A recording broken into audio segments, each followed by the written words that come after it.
স্বাগতম সবাইকে। আজ আপনাদের সবাইকে এখানে ডাকা হয়েছে একটা বিশেষ কারণে।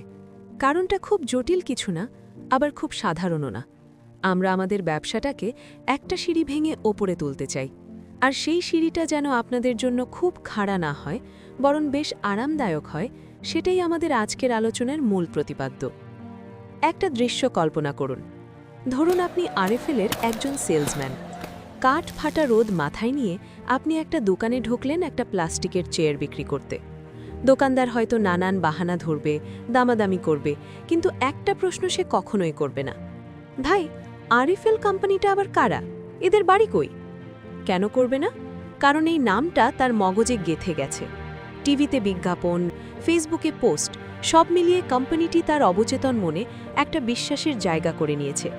মনস্তত্ত্ববিদরা বলেন, মানুষের চোখের সামনে যখন কোনো নাম বারবার ভেসে ওঠে, তখন মানুষ অজান্তেই সেই নামটাকে আপন ভাবতে শুরু করে, বিশ্বাস করতে শুরু করে। আমরা চাই আমাদের কোম্পানি বিক্রান্স এবং জেনি আয়ুর্বেদিক ল্যাবরেটরিজের ক্ষেত্রেও ঠিক একই ঘটনা ঘটুক। বিষয়টা আরেকটু খোলাসা করি। ধরুন আমাদের কলিগ আজাদ সাহেব গেলেন মনির সাহেবের কাছে ব্যবসার কাজে। আজাদ সাহেব ভয়ে ভয়ে আছেন, মনির সাহেব তাকে চিনবেন তো? কিন্তু গিয়ে দেখলেন উল্টো ঘটনা।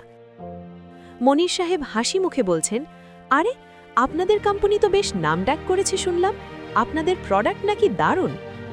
চিন্তা করুন তো, তখন আজাদ সাহেবের কাজটা কতটা সহজ হয়ে যাবে। অর্ধেক কাজ তো কোম্পানি আগেই করে রেখেছে। এই ম্যাজিকটাই আমরা তৈরি করতে চাই। আমরা চাই না আপনারা অচেনা কোনো কোম্পানির প্রতিনিধি হিসেবে নিজের পরিচয় দিন। আমরা চাই আপনারা গর্বের সাথে এমন এক প্রতিষ্ঠানের নাম নিন যা মানুষ আগে থেকেই চেনে। এখন প্রশ্ন হলো, এই কাজটা আমরা করব কিভাবে? নিউ মার্কেটের মোড়ে বিশাল ব্যানার টাঙিয়ে? হুমায়ুন আহমেদ বেঁচে থাকলে হয়তো বলতেন, বাঙালি এখন আর আকাশের দিকে তাকায় না, তারা তাকিয়ে থাকে হাতের মুঠো মোবাইল ফোনের দিকে।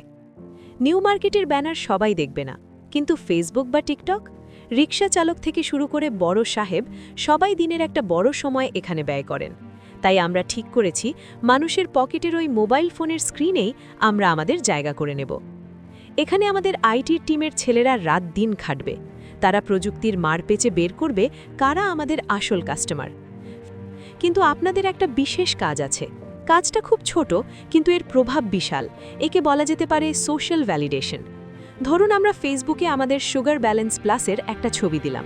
এখন আপনারা যদি 50 জন মিলে সেখানে ইতিবাচক কমেন্ট করেন, শেয়ার দেন, তখন 51তম মানুষটি যখন সেটা দেখবে, সে ভাববে, আরে, এত মানুষ যখন প্রশংসা করছে, নিশ্চয়ই জিনিসটা ভালো। মানুষের মন বড় বিচিত্র। সে ভিড় পছন্দ করে, অন্যের মতামত দ্বারা প্রভাবিত হয়।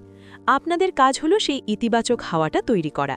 আমরা আপনাদের সুন্দর সুন্দর কমেন্ট লিখে দেব, আপনারা শুধু আপনাদের আইডি থেকে সেটা পোস্ট করবেন। ব্যাস, এটুকুই। আমরা চাই বিক্রান্স এবং জেনি আয়ুর্বেদিক ল্যাবরেটরিজ শুধু একটা কোম্পানি না হয়ে মানুষের আস্থার একটা নাম হয়ে উঠুক। আর এই যাত্রায় আপনারাই হলেন আমাদের মূল কারিগর। আপনাদের পথ চলা মসৃণ করতেই আমাদের এই ডিজিটাল উদ্যোগ। তো চলুন গল্পের নতুন অধ্যায় শুরু করা যাক। এখনই আমাদের বিক্রান্স অনলাইন মার্কেটিং হোয়াটসঅ্যাপ গ্রুপে জয়েন করুন। আমরা সবাই মিলে এক নতুন এবং গর্বিত ভবিষ্যতের দিকে পা বাড়াই। সবাইকে ধন্যবাদ।